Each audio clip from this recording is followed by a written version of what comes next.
Coucou à tous et bienvenue dans ma cuisine. Je suis super contente d'être là aujourd'hui. Vous m'avez manqué. Désolée pour mon absence. Je vais vous expliquer ce qui n'a pas marché. Alors, on prépare ce délicieux ragoût de pommes de terre au coco. Alors, restez scotchés. Ici, nous avons tous les ingrédients dont on aura besoin pour notre recette. La liste sera dans la barre de description. La liste des ingrédients sera dans la barre de description pour ceux qui sont intéressés. Donc, on a du blanc de poulet, du persil, de l'oignon vert, de l'ail, de l'oignon, du citron vert. On va utiliser le zeste du citron vert.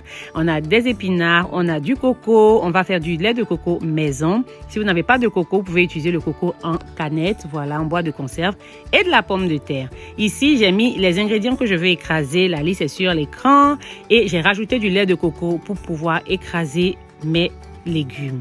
Voilà. Je rappelle qu'on n'utilisera pas de l'eau dans cette recette, c'est que du lait de coco. Mais vous pouvez remplacer le lait de coco par de l'eau si vous ne consommez pas le lait de coco ou si vous n'aimez pas. Voilà, c'est comme vous voulez.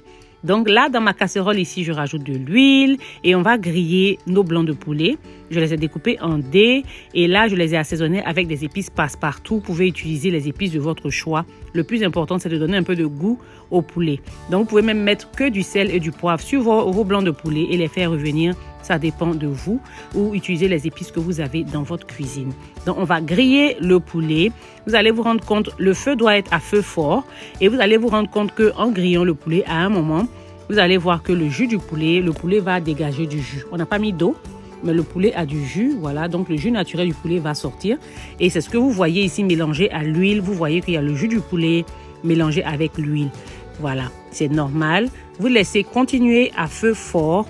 Et vous allez voir que ça va cuire, voilà. Vous remuez de temps à autre, ça va cuire jusqu'à ce que tout le jus s'évapore. Et là, vous voyez que l'huile, on voit mieux l'huile maintenant. Il n'y a pas de jus de poulet mélangé dedans parce que tout le jus s'est évaporé.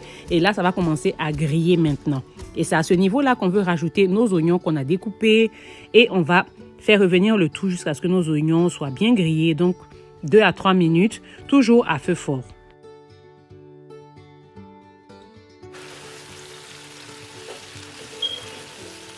Alors, après 2 à 3 minutes, voilà, nos oignons ont bien caramélisé. On va maintenant retirer notre blanc de poulet, nos blancs de poulet, et on va les garder sur le côté. On garde la même casserole, on ne se débarrasse pas de la casserole. Et voilà, le reste de l'huile et des oignons, les rescapés du blanc de poulet sont là. Donc, on ne va pas rajouter plus d'huile. Vous pouvez rajouter si vous en voulez, mais non. N'oubliez pas que le lait de coco contient de l'huile aussi. Voilà. Donc, tenez compte de ça. Et ensuite, on renverse notre mélange qu'on a écrasé dans la casserole.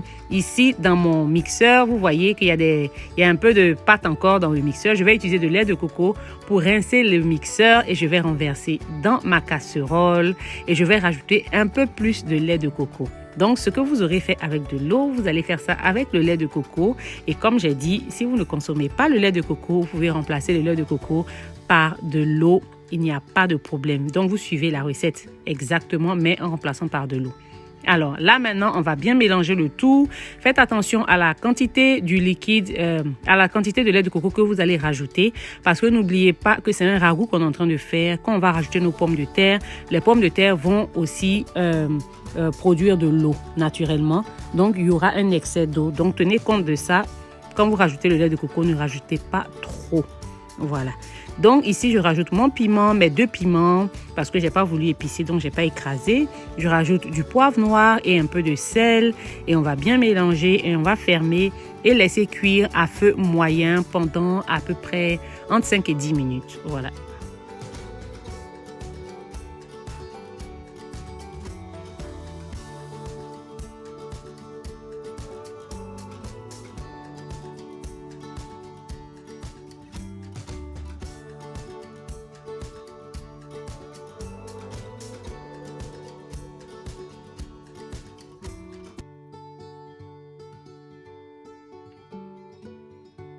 Après 10 minutes, je reviens et je retire d'abord mes piments avant de rajouter ma pomme de terre. Et là, la tige du piment est sur le piment. Et il y a beaucoup de gens qui m'ont déjà posé la question, pourquoi je garde la tige du piment quand je mets ça dans ma nourriture? C'est simplement parce que je ne veux pas que mon piment se casse ou s'écrase ou qu'il y ait une fuite même d'épices dans mon plat. C'est pour ça que je garde la tige. Il n'y a pas d'autre raison, franchement, aucune autre raison. C'est tout, voilà. Alors là, je vais goûter pour voir si l'assaisonnement est au point et c'était parfait pour moi. Il n'y avait rien à corriger. Donc, goûtez pour vous et corrigez si vous avez besoin de corriger. Là, maintenant, on va rajouter nos pommes de terre qui ont été bien épluchées, découpées, bien nettoyées, bien sûr. Et on va bien mélanger le tout et on va fermer et on va laisser cuire encore une fois. Mais je me suis rendu compte que le liquide de la sauce était trop pour moi parce que la quantité de pommes de terre que je voulais faire au début, j'ai changé d'avis et j'ai réduit la pomme de terre. Donc là, maintenant, le liquide était trop. Donc, il a fallu que je retire parce que sinon, s'il y en a trop, comme je vous ai dit, avec l'eau de la pomme de terre, ça ne va pas aider. Le ragoût sera trop liquide. Donc, j'ai retiré. Et ce que j'ai retiré, ne vous inquiétez pas, je vais garder au réfrigérateur ou au congélateur. Je vais utiliser ça dans du riz, dans une recette de riz gras ou bien même si je fais une sauce tomate et tout, je vais rajouter ça dedans. Donc, ce n'est pas du gaspillage. On ferme et on laisse nos pommes de terre cuire à feu doux parce que le ragoût brûle très vite, donc à feu doux. Là, maintenant, je passe à mes épinards qui ont été bien lavés, bien égouttés et je les découpe grossièrement, voilà.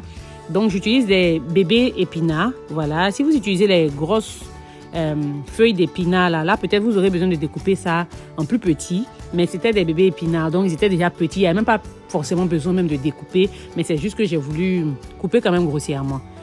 Donc, je reviens ici à ma casserole. Mon ragoût est cuit. Mes pommes de terre sont cuites. Et là, maintenant, je vais rajouter mon poulet. Donc, je vais ramener mon poulet dans la casserole.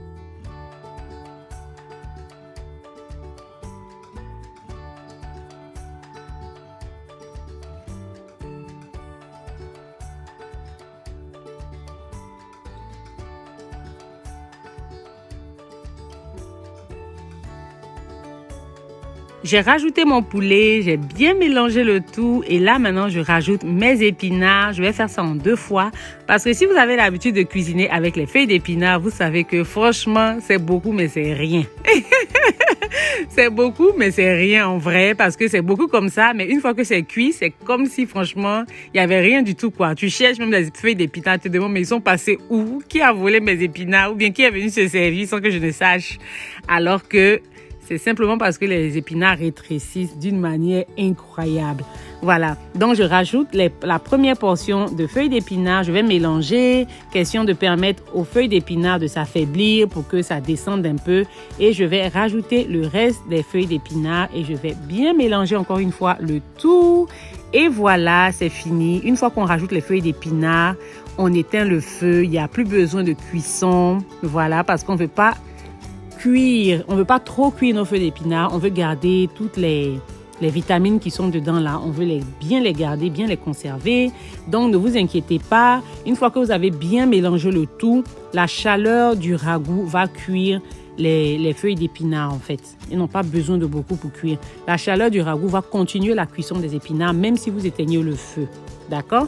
Donc vous n'avez pas besoin de garder le feu, éteignez et voilà, c'est fini.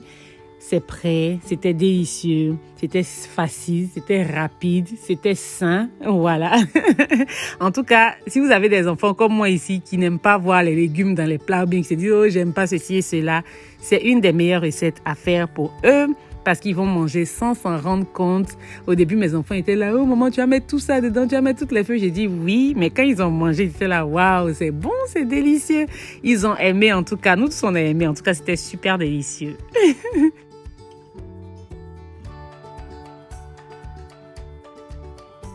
Et voilà, c'est prêt, c'est servi. Alors, j'ai saupoudré mon plat avec du coco déshydraté, juste pour donner de la beauté. Merci d'avoir regardé ma recette, ma vidéo. J'espère que vous avez aimé. J'espère que Vous allez essayer la recette et me faire un retour. N'oubliez pas de liker, partager, commenter et on se dit à la prochaine pour une nouvelle vidéo. Bye!